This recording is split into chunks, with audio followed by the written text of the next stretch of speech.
नमस्कार बच्चों, आज हम पढ़ेंगे हिंदी सब्जेक्ट में कालिदास का प्राणी प्रेम, जिसके लेखक है श्री मोहन राकेश जी और इसका साहित्य प्रकार है नाट्यांश, यानी कि किसी एक नाटक में से इसका एक अंश लिया हुआ है। तो हम सबसे पहले मोहन राकेश जी के बारे में जानेंगे, जिनका जन्म सन 1925 में और निधन सन 1972 में हुआ था। मोहन राकेश का जन्म पंजाब के अमृतसर में हुआ था। इनका असली नाम तो मदन मोहन गुगलानी था। उनकी दीदी ने मदन मोहन राकेश नाम रखा था। बाद में मोहन राकेश नाम स्थायी हुआ।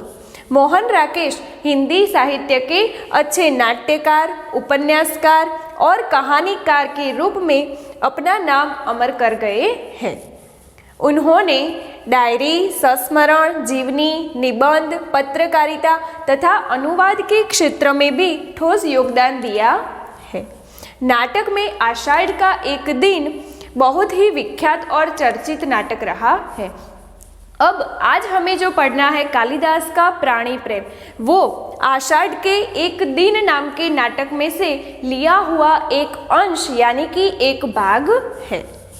उनके नाटकों के बारे में देखते हैं तो आधे अधूरे, लहरों के राजहंस, आषाढ़ का एक दिन जैसे नाटक उन्होंने दिए हुए हैं।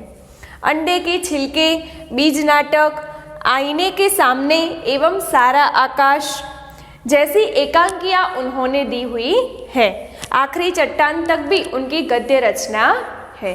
तो आज हम पढ़ेंगे मोहन राकेश जी के कालिदास के प्राणी प्रेम के बारे में, जो आषाढ़ के एक दिन नाम के नाटक में से लिया हुआ एक भाग है।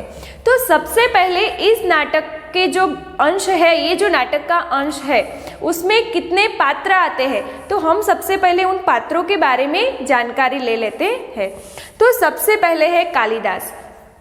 कालिदास संस्कृत साहित्य के बहुत ही जाने माने विद्वान साहित्यकार थे। फिर आती है मल्लिका, जिनसे कालिदास प्रेम करते हैं। उसके बाद आता है दंतुल, वह उज्जैन का एक राज्याधिकारी है।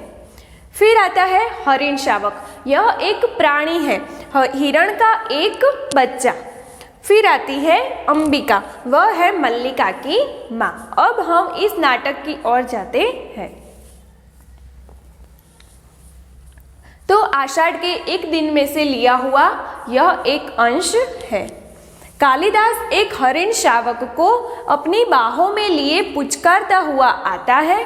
हरिण शावक के शरीर से लहू टपक रहा है। अब जो कालिदास है वह हरिण शावक यानी कि हिरण के एक बच्चे को अपनी गोद में पुचकारते हुए यानी कि प्यार करते हुए लेकर आते हैं। और क्या हो रहा है, उस हिरण शावक के बदन पर से लहू यानी कि खून टपक रहा है, यानी कि उसे कुछ लगा हुआ है।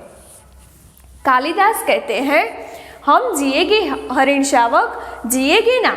एक बाण से आहत होकर हम प्राण नहीं देंगे। हमारा शरीर कोमल है तो क्या हुआ, हम पीड़ा सह सकते हैं। एक बाण प्राण ले सकता है तो उंगलियों का कोमल स्पर्श प्राण दे भी सकता है। हमें नए प्राण मिल जाएंगे। हम कोमल आस्तरण पर विश्राम करेंगे। आस्तरण यानी कि बिछौना। हमारे अंगों पर द्रुत का लेप होगा। द्रुत यानी कि घी। कल हम फिर वनस्थली में घूमेंगे। वनस्थली यानी कि जंगल में। कोमल दुर्वा खाएंगे। खाएंगे ना, दुर्वा यानी कि घास।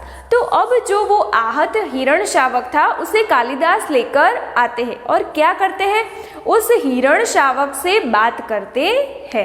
क्या बातें करते हैं कि तुम ऐसे एक बाण से आहत होकर तुम्हें कुछ नहीं होगा, तुम्हारा लहू टपक रहा है, लेकिन मेरे उंगलियों के स्पर्श से तुम ठीक भी हो सकते हो। और क्या करना है, तुम्हें ठीक भी होना है और क्या करना है, फिर से वनस्थली में यानी कि जंगल में घूमना है। तुम्हें फिर से वही दुर्वा यानी कि घास खानी है। मल्लिका अपने को सहेज कर द्वार की ओर जाती है। मल्लिका ने देखा कि कालिदास आए हुए हैं, इसलिए मल्लिका द्वार की ओर जाती है। अब मल्लिका कहती है, यह आहत हरिण शावक, यहाँ ऐसा कौन व्यक्ति है जिसने इसे आहत किया। क्या दक्षिण की तरह यहाँ भी, यानी कि दक्षिण के राज्यों की तरह यहाँ भी ऐसे लोग हैं जो प्राणियों पर निर्दय जीव हत्या करते हैं, यानी कि प्राणियों का शिकार करते हैं। आहत यानी कि घायल हुआ हरिण शावक। कालिदास, आज गांव प्रदेश में कई नई आकृतियां देख रहा हूँ, यानी कई नए लोगों को देख रहा हूँ। झरोख के पास जाकर आसन पर बैठ जाता है। राज्य के कुछ कर्मचारी आए हैं। हरिण शावक को वक्ष से सटाकर थपथपाने लगता है।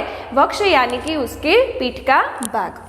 हम सोएंगे, हाँ हम थोड़ी देर सो लेंगे तो हमारी पीड़ा दूर हो जाएगी। अब कालिदास फिर से उस हरिण शावक से बात करते हैं, परंतु उससे पहले हमें थोड़ा दूध पी लेना है। मल्लिका, थोड़ा दूध हो तो किसी भाजन में ले आओ। भाजन यानी कि पात्र। मल्लिका, माँ ने दूध औटा कर रखा है, देखती हूँ। उसने कहा कि माँ ने दूध रखा है, मैं देखती हूँ। चूल्हे के निकट रखे बर्तनों के पास जाकर देखने लगती है। अभी अभी 2-3 कर्मचारियों को हमने घोड़े पर जाते देखा है। माँ कहती है कि जब भी ये लोग आते हैं कोई ना कोई अनिष्ट होता है, यानी कि कुछ ना कुछ बुरा होता है। कब बुरा होता है? जब राज के कर्मचारी आते हैं तब। वर्षा के रोमांच के बाद मुझे यह सब बहुत विचित्र लगा। दूध का बर्तन उठाकर दूध खुले बर्तन में उड़ेलने लगती है। खुले बर्तन में उड़ेलने से क्या होगा? वो जो हरिण शावक है वो उस दूध को आसानी से पी पाएगा। माँ आज बहुत रुष्ट है। रुष्ट यानी कि नाराज। अब मल्लिका है वह कालिदास से कहती है कि मेरी माँ जो है वो आज बहुत नाराज है। कालिदास हरिण शावक को बाहों में झुलाने लगता है। कालिदास, हम पहले से सुखी हैं। हमारी पीड़ा दूर हो रही है। जैसे कोमल शरीर पर उसके बाण छोड़ते बनाके से वह कुलांज भरता मेरी गोदी में आ गया। मैंने कहा तुझे वहाँ ले चलता हूँ जहाँ तुझे अपनी माँ की सी आंखें और उसके सा ही स्नेह मिलेगा। अब कालिदास ने क्या कहा कि हरिण शावक को कहा कि मैं तुम्हें वहाँ ले चलता हूँ जहाँ तुम्हें माँ जैसा ही प्यार मिलेगा। यानी कि कालिदास कहना चाहते थे कि मल्लिका हरिण शावक को माँ जैसा ही प्यार करेगी। मल्लिका की ओर देखता है और मल्लिका दूध लिए पास आ जाती है। मल्लिका, सच माँ आज बहुत रुष्ट है। अब मल्लिका ने अपनी बात फिर से दोहराई कि मैं सच कह रही हूँ कि माँ आज बहुत रुष्ट यानी कि नाराज है। माँ को अनुमान हो गया है कि वर्षा में मैं तुम्हारे साथ थी, नहीं तो इस तरह भीगकर न आती। माँ को अपवाद की बहुत चिंता रहती है। अपवाद यानी कि लोगों में जो बातें होती है उससे माँ को बहुत चिंता होती है। कालिदास, दूध मुझे दे दो और इसे बाहों में ले लो। दूध का भाजन उसके हाथ से ले लेता है, यानी कि कालिदास मल्लिका के हाथ से दूध का जो पात्र है उसे ले लेते हैं। मल्लिका हरिण शावक को बाहों में लेकर उसका मुंह दूध के निकट ले जाती है। कालिदास भाजन को उसके और निकट कर देता है। हम दूध पिएंगे, नहीं हम ऐसा हठ नहीं करेंगे। हठ यानी कि जिद। हम दूध अवश्य पिएंगे। हरिण शावक जो है वह दूध नहीं पी रहा, इसलिए कालिदास कहते हैं कि हम जिद नहीं करेंगे। हम क्या करेंगे? हम दूध पिएंगे और जल्दी से ठीक हो जाएंगे। राजपुरुष दंतुल ड्योढ़ी से आकर द्वार के पास रुक जाता है। ड्योढ़ी यानी कि गली। गली से आकर वह कहाँ रुक जाता है? द्वार के पास रुक जाता है। दंतुल कौन है? उज्जैन राज्य का एक राजपुरुष। क्षण भर वह उन्हें देखता रहता है। कालिदास हरिण को मुंह से दूध पिला रहा है। ऐसे ऐसे यानी कि वह हरिण शावक को दूध पिला रहा है। दंतुल बढ़कर उनके निकट आता है। वह कालिदास और हरिण शावक के निकट आता है। अब दंतुल क्या कहता है? दूध पिलाकर इसके कोमल मांस को और कोमल कर लेना चाहते हो? कालिदास और मल्लिका चौंक कर उसे देखते हैं। मल्लिका हरिण शावक को लिए थोड़ा पीछे हट जाती है। क्यों? क्योंकि मल्लिका को पता चल गया है कि यह जो राजपुरुष है इसने ही इस हरिण शावक को आहत यानी कि घायल किया है। कालिदास दूध का भाजन आसन पर रख देता है। कालिदास कहता है, जहाँ तक मैं जानता हूँ हम लोग परिचित नहीं हैं, यानी कि हम दोनों एक दूसरे को जानते नहीं हैं। तुम्हारा एक अपरिचित घर में आने का साहस कैसे हुआ? तुम हमें जानते नहीं फिर भी हमारे घर में कैसे आए? दंतुल एक बार मल्लिका की ओर देखता है और फिर कालिदास की ओर। दंतुल कहता है, कैसी आकस्मिक बात है कि ऐसा ही प्रश्न मैं तुमसे पूछना चाहता था। कैसा प्रश्न? कि हम दोनों अनजान हैं फिर भी तुम मेरे आहत किए हुए हरिण शावक को यहाँ कैसे ले आए? हमारा कभी का परिचय नहीं, फिर भी मेरे बाण से आहत हरिण को उठाकर लाने में तुम्हें संकोच नहीं हुआ? यह तो कहो कि द्वार तक रक्त बिंदुओं के चिन्ह बने थे, अन्यथा इन बादलों से घिरे दिनों में मैं तुम्हारा अनुसरण कर पाता। अब क्या हुआ? दंतुल को कैसे पता चला कि घायल हरिण शावक को कालिदास अपने घर पर लाया है? तो जब हरिण शावक घायल हुआ था तब उसके बदन से लहू टपक रहा था और लहू टपकने के कारण क्या हुआ था? लहू के चिन्ह बने थे। उस चिन्हों का अनुसरण करते हुए दंतुल कालिदास के घर तक आ जाता है। अब कालिदास कहते हैं कि देख रहा हूँ कि तुम इस प्रदेश के निवासी नहीं हो। दंतुल व्यंग्यात्मक हंसी हंसता है। व्यंग्यात्मक यानी कि कटाक्ष युक्त हंसी हंसता है। दंतुल कहता है, मैं तुम्हारी दृष्टि की प्रशंसा करता हूँ, यानी कि तुम अच्छे हो कि तुम्हें पता चल गया कि मैं इस राज्य का नहीं हूँ। मेरी वेशभूषा यानी कि मैंने जो पहना हुआ है वह मेरी वेशभूषा ही इस बात का परिचय देती है कि मैं यहाँ का निवासी नहीं हूँ। कालिदास कहते हैं, मैं तुम्हारी वेशभूषा को देखकर नहीं कह रहा। दंतुल कहे, तो क्या मेरे ललाट की रेखाओं को देखकर, यानी कि मेरे सिर पर मेरी जो रेखाएं हैं उसे देखकर तुम ये कह रहे हो? जान पड़ता है चोरी के अतिरिक्त सामुद्रिक का भी अभ्यास करते हो। सामुद्रिक यानी कि हाथ की हथेलियों पर जो रेखाएं होती है उसे देखकर भविष्य बताने वाला ज्योतिष। मल्लिका चोट खाई सी कुछ आगे आती है। मल्लिका, तुम्हें ऐसा लांछन लगाते लज्जा नहीं आई? लांछन यानी कि आरोप। कैसा आरोप लगाया? चोरी करने का। कैसी चोरी? आहत हरिण शावक को घर लाने की चोरी। अब दंतुल कहता है कि क्षमा चाहता हूँ देवी, परंतु यह हरिण शावक जिसे बाहों में लिए है मेरे बाण से आहत हुआ है, इसलिए यह मेरी संपत्ति है। मेरी संपत्ति मुझे लौटा तो देंगी? अब दंतुल ने क्या कहा कि यह जो हरिण शावक है वह मेरे बाण से आहत हुआ है, मेरे बाण से घायल हुआ है, इसलिए यह जो हरिण शावक है वह मेरी संपत्ति है, इसलिए मेरी संपत्ति मुझे वापस लौटा दो। कालिदास कहता है, इस प्रदेश में हरिणों का आखेट नहीं होता राजपुरुष। आखेट यानी कि शिकार। तुम बाहर से आए हो इसलिए इतना ही पर्याप्त है कि हम इसके लिए तुम्हें अपराधी न माने। दंतुल कहता है, तो राजपुरुष के अपराध का निर्णय गांववासी करेंगे। ग्रामीण युवक अपराध और न्याय का शब्दार्थ भी जानते हो। अब दंतुल ने क्या कहा कि ये जो मैंने अपराध किया है इसका निर्णय तुम ग्रामवासी लोग करोगे।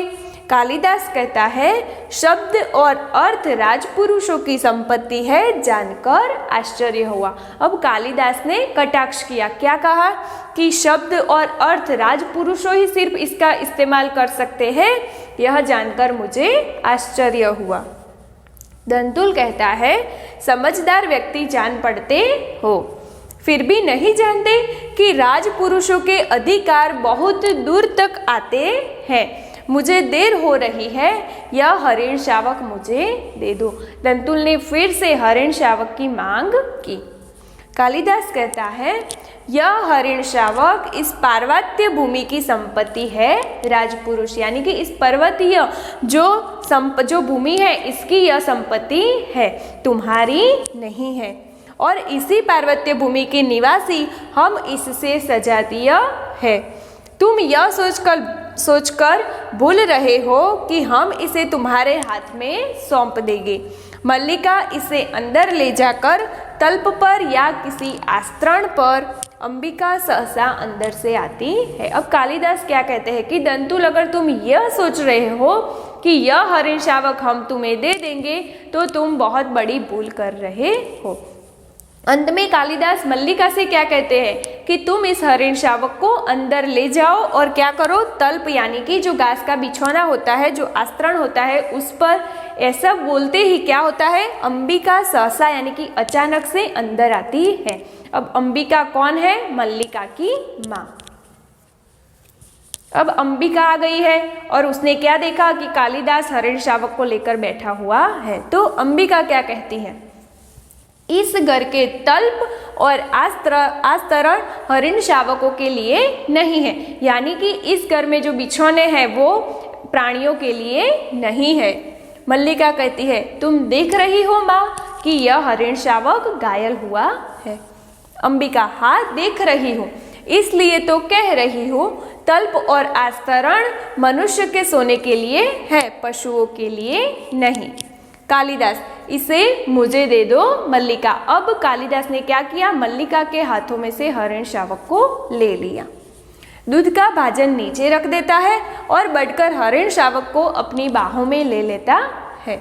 इसके लिए मेरी बाहों का आस्तरण ही पर्याप्त होगा, यानी कि मेरी बाहों का जो आसन है वही हरिण शावक के लिए पर्याप्त होगा। मैं इसे घर ले जाऊंगा, द्वार की ओर चल देता है। अब कालिदास ने क्या किया, अंबिका नाराज थी, इसलिए मल्लिका के हाथ से हरिण शावक को लेकर वह अपने घर की ओर चलता है।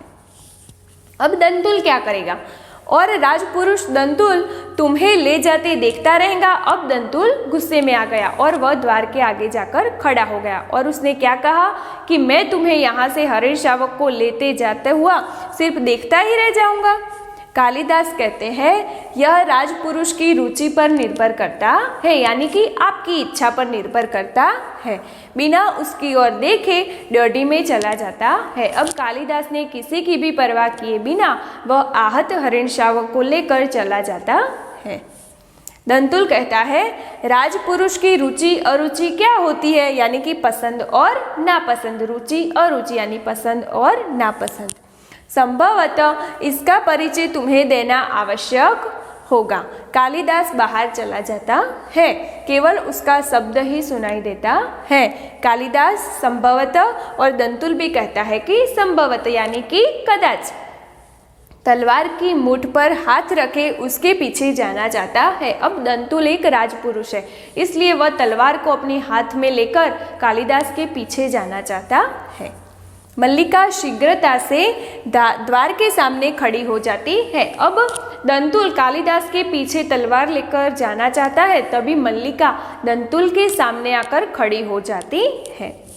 मल्लिका कहती है ठहरो राजपुरुष, हरिण शावक के लिए हठ मत करो, यानी कि इस हरिण शावक को ले जाने की जिद तुम मत करो।